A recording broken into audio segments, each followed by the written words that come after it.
Olá, estamos de volta com nossos estudos bíblicos e hoje vamos estar abordando um tema muito importante que é paz de Deus, antídoto contra as inimizades.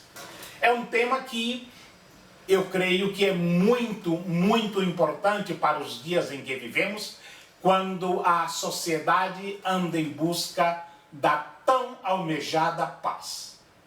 Mas, afinal, o que é paz?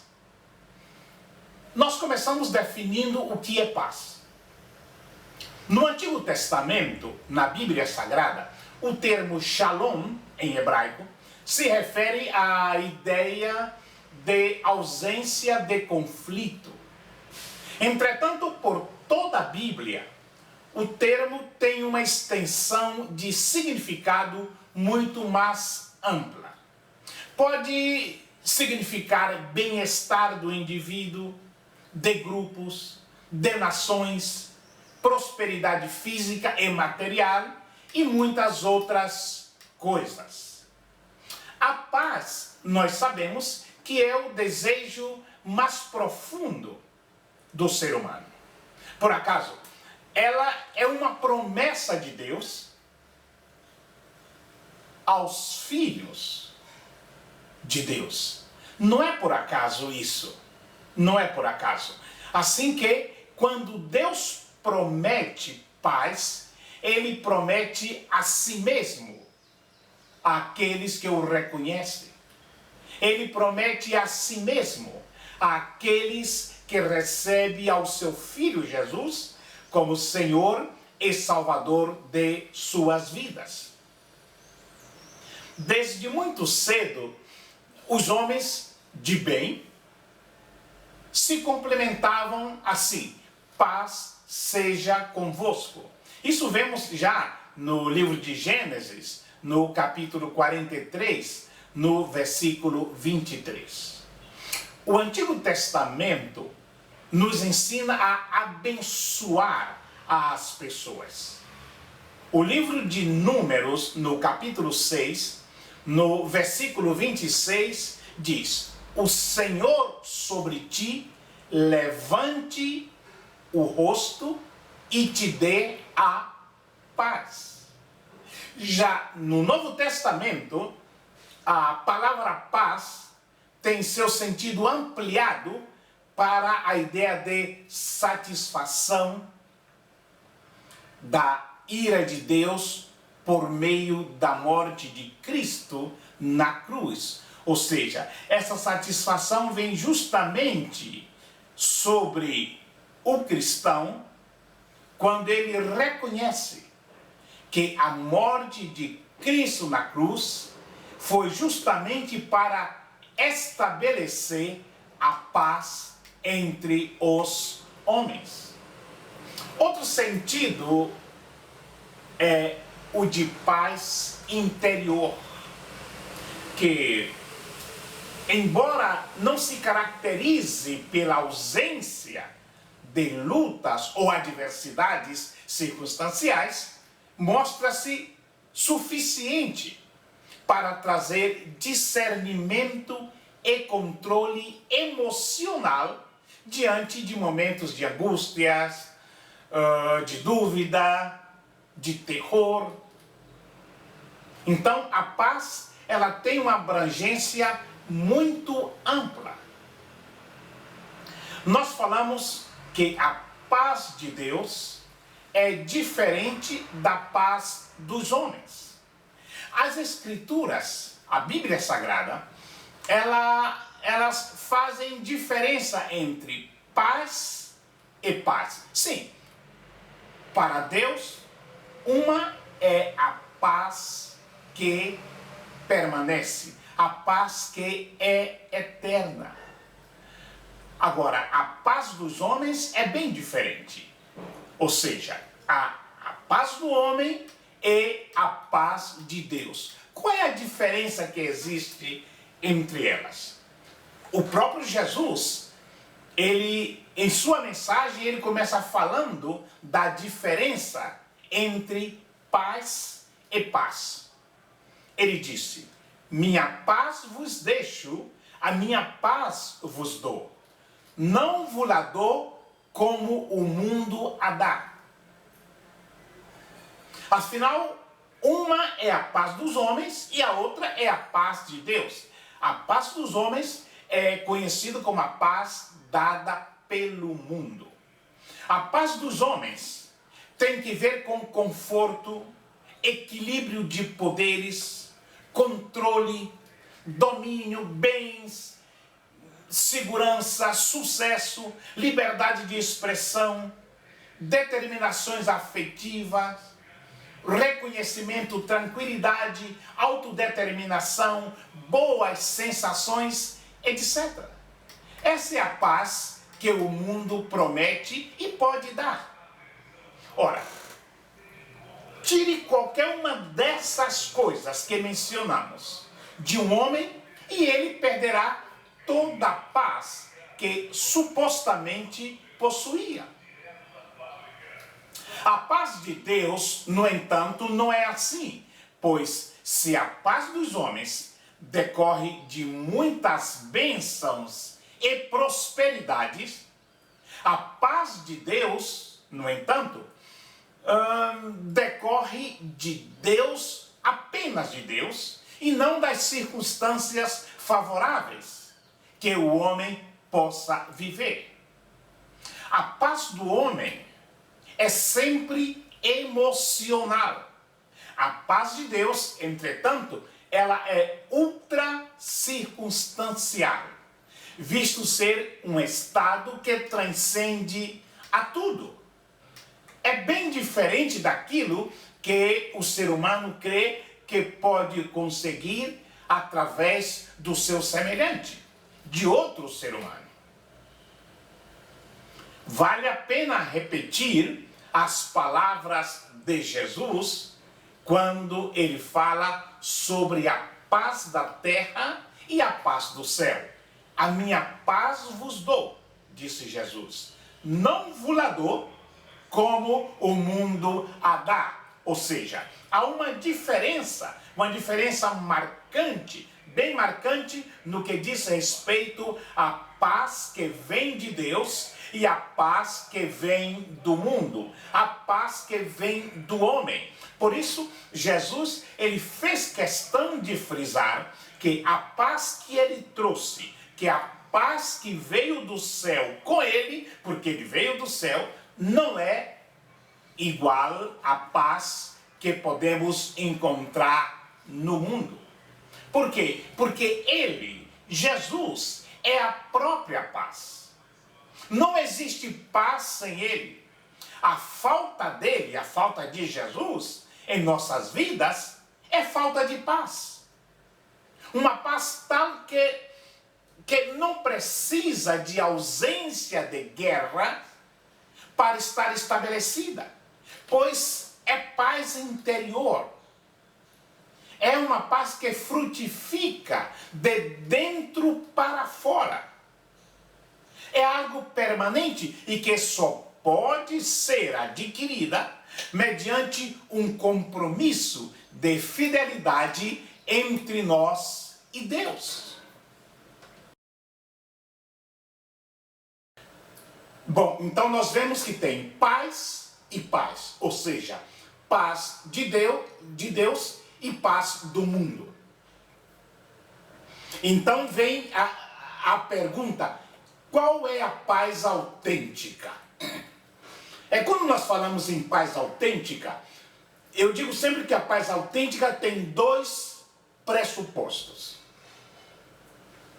Tem um elemento negativo, que é a ausência de agitação, que é precisamente o oposto da paz, e um elemento positivo, o descanso da vontade na posse estável do bem desejado. Ora, esse é precisamente o estado em que se encontra a alma inteiramente entregue à ação do Espírito Santo. Ou seja, quando pensamos em paz, Geralmente as pessoas ao nosso redor imaginam aquela sensação que traz calma, tranquilidade, bem-estar, algum tipo de contentamento no dia a dia. Acontece que esse tipo de paz pode ter diversas origens. O uso de alguma substância entorpecentes, por exemplo, pode dar a uma pessoa uma sensação de calma, autocontrole, submissão. É o caso, inclusive, das bebidas alcoólicas para alguns, de cigarro para outros, ou até mesmo de outros tipos de drogas um pouco mais pesadas. A música, por exemplo, também pode ser um excelente recurso para fazer com que alguém fique calmo, fique tranquilo. Um bom bate-papo com os amigos, um passeio contemplando a natureza. Assim que várias são as formas de encontrar bem-estar. Mas certamente não é desse tipo de paz que a Bíblia nos fala. A paz que as Escrituras apresentam é de um tipo bem diferente daqueles que mencionamos anteriormente. É uma paz gerada pelo consolo absoluto do Espírito Santo no coração do crente.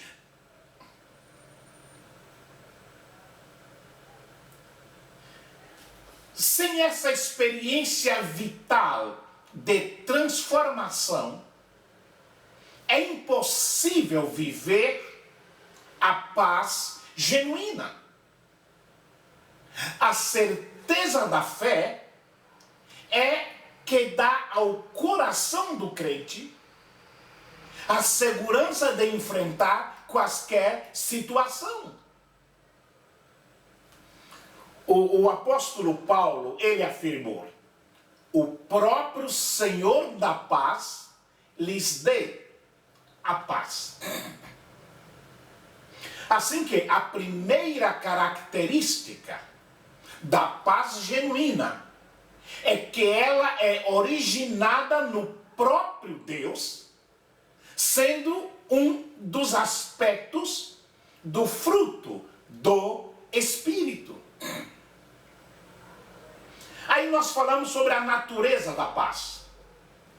Se observarmos a história, nós vamos ver que entre os gregos, eirene, que é a palavra que o apóstolo Paulo usa, era empregado para significar o estado ou a condição de ausência de guerra. Na verdade, para os gregos, a paz era um interlúdio entre as guerras que eram constantes naquelas épocas. Os romanos traduziram esse eirene do grego por pax, significando para os romanos um relacionamento de reciprocidade entre duas partes, mesmo que provocada pelo predomínio de uma parte sobre a outra. Assim que, como os gregos e os romanos, nós temos pensado a paz como ausência de guerra. Mas esta é uma visão muito limitada se observamos o conceito bíblico. O apóstolo Paulo, escrevendo aos Romanos no capítulo 5, no versículo 1, ele diz: justificados, pois, mediante a fé, tenhamos paz para com Deus por meio de nosso Senhor Jesus Cristo. Quando o homem reconhece essa verdade e se arrepende de todo o mal cometido contra o seu Criador, aí sim vem sobre ele o perdão de Deus, fazendo-o reconciliar-se com o seu reino de glória. E tudo isso é por meio de Jesus Cristo, que é o único mediador entre Deus e os homens. O apóstolo Paulo, quando ele escreve na sua primeira carta a Timóteo, no capítulo 2, versículos 5 e 6, ele diz: portanto, há um só mediador entre Deus e os homens, Cristo Jesus, homem, o qual a si mesmo se deu em resgate por todos. Muitos hoje procuram a paz e não a encontram. Não são poucas vezes que vejo noticiário em que as pessoas envolvidas em tragédias, desastres, desavenças dizem: eu só quero paz.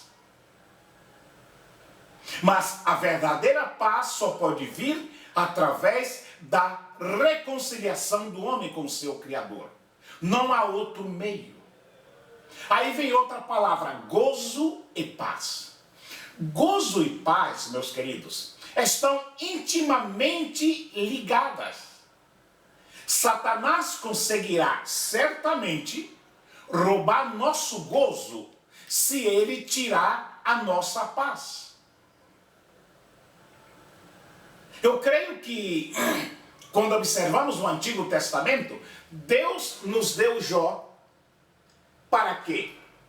Por meio de nossas calamidades, possamos lembrar que houve um homem que enfrentou problemas muito piores e triunfou. Como? Quando ele passou a conhecer a Deus, como vemos em Jó, no capítulo 42, versículo 5, diz: com os ouvidos eu ouvira falar de ti, mas agora te veem os meus olhos. Note que Jó, ele encontrou paz em Deus antes de ser curado, antes de ter sua vida restaurada. E Deus sequer lhe havia prometido isso. Mas o conhecimento de Deus é que trouxe a Jó a paz que ele tanto queria, mesmo no meio de suas terríveis circunstâncias. As preocupações certamente nos rodeiam, o medo vive diariamente ao nosso lado, e a ansiedade certamente toma conta de todos nós. Mas, como templo do Espírito Santo que nós somos, temos um meio para driblarmos todas essas preocupações, este medo, esta ansiedade. E esse meio é justamente a perfeita paz. E nós, como filhos de Deus, podemos ter essa paz mesmo vivendo em um mundo de guerras, desemprego, doenças, futuros incertos. Tudo isso pode ser superado quando cremos em Deus e desfrutamos a paz que tanto almejamos.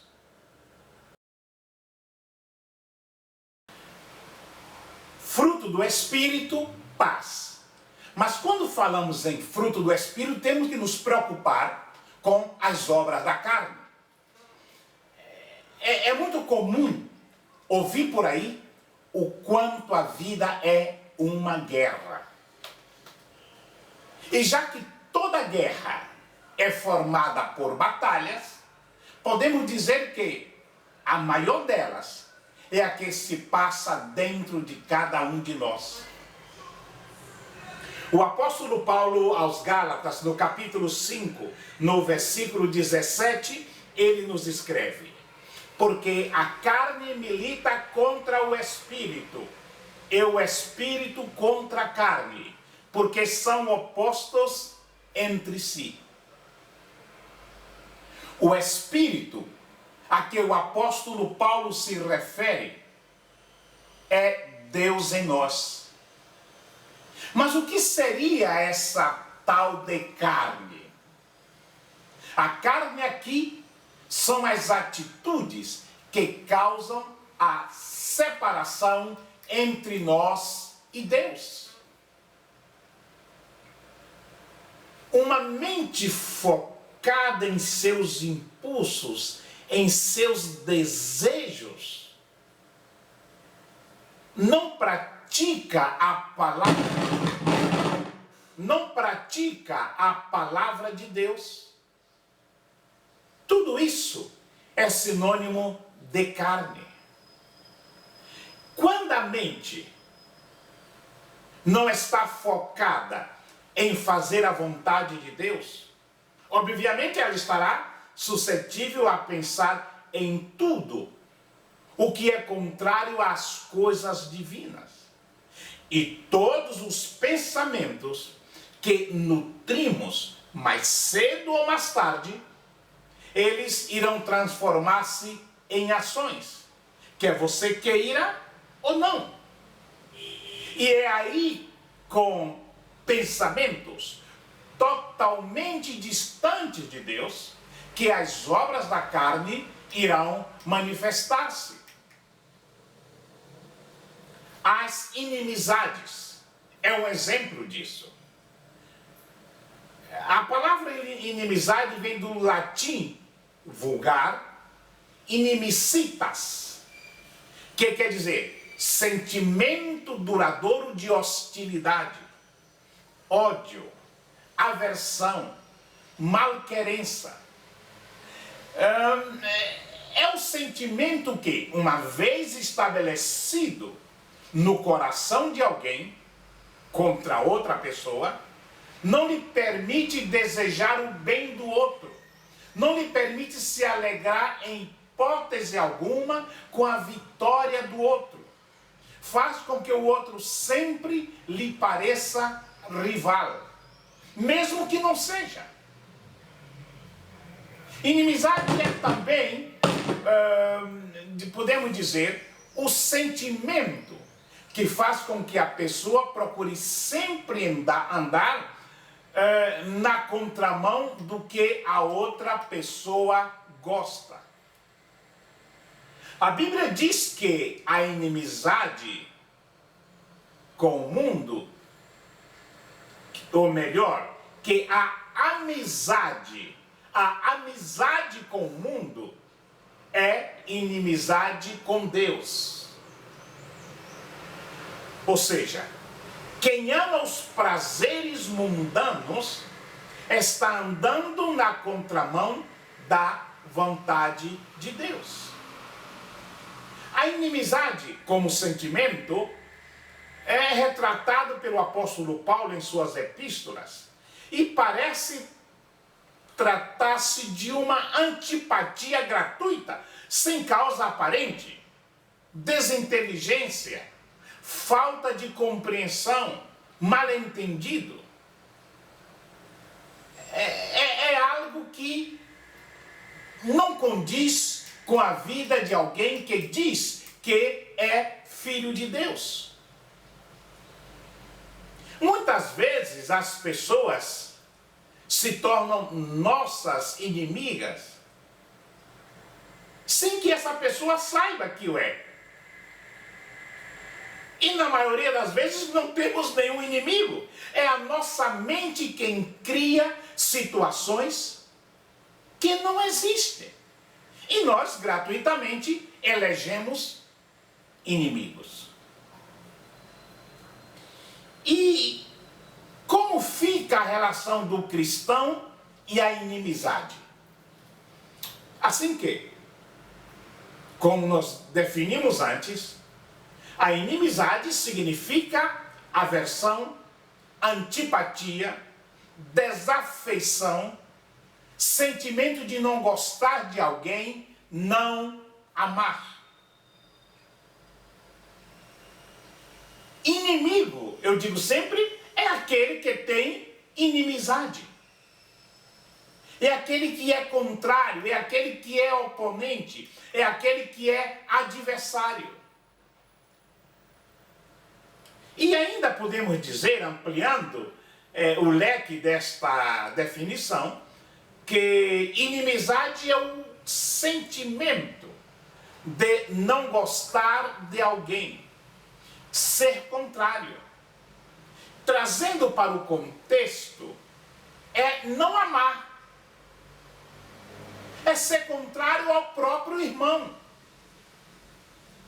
Infelizmente, muitas vezes, ouvimos certos irmãos dizer o seguinte: eu não vou com a cara daquele irmão, ou não gosto daquele irmãozinho.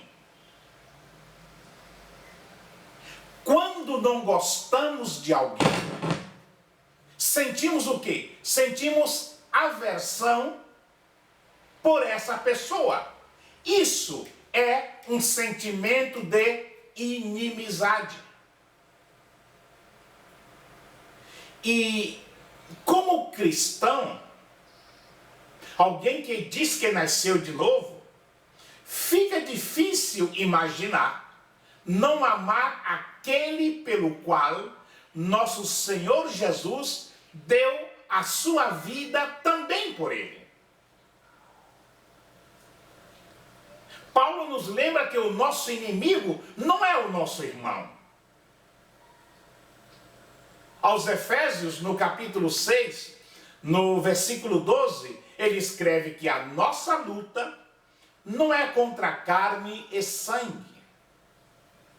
Em 1 João, há um texto muito importante, no capítulo 2, os versículos 9 e 10, que diz: aquele que diz que está na luz e odeia a seu irmão, até agora está em trevas.